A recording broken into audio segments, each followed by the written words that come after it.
How strange God is. I don't understand what's going on in his head. Which is weird, because I've always been good at reading the people around me.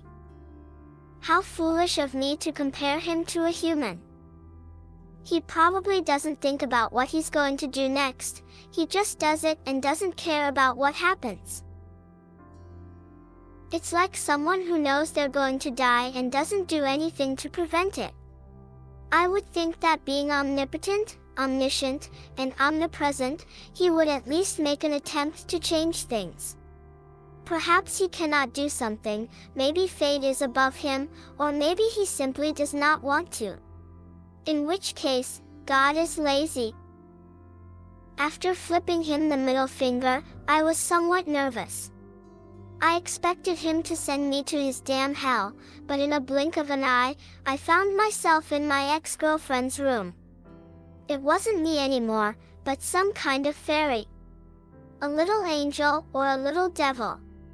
One of those that stand on your shoulder and tell you things you want, or that you already know. Moreover, it's intangible to everyone, and invisible to everyone except her. Karen woke up and saw me, she screamed like crazy, and that's when I realized that these feelings weren't mine. What I felt was what she felt. However, I could still think. Perhaps that was what gave us the forbidden fruit. This green-eyed girl came from a very religious family, but unlike her 7 other sisters, she liked to experiment outside of her comfort zone. How can I put it in a better way? She was tempted by things beyond her shoebox. When we went out, that was what I liked the most about her, her curiosity, her mischievousness, her lovely innocence. With the passing of time, I forgot who I was. I stopped being irreligious and allowed myself to be wrapped in the protective cloak, to be told stories of faith, to be dusted with powders of hope, and to have my eyes covered with a transparent bandage called purpose. In short, all those warm, magical, and false things that God or we give ourselves to keep us calm, satisfied, and ignorant. But one day, as I looked at myself in a broken mirror and with Karen crying on the floor because she had been raped by a macho and violent guy from the church, I organized my thoughts. The idea was clear, the heart was the engine, the soul was the means, and my will was the only truth that mattered.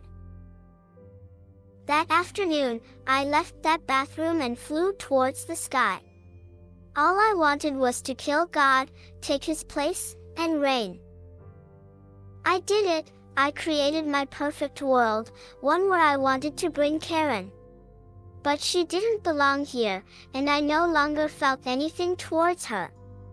In fact, I no longer had the need to feel anything. And so it was for a long time. I destroyed her, just like her soul. I gave her rest, I gave her peace.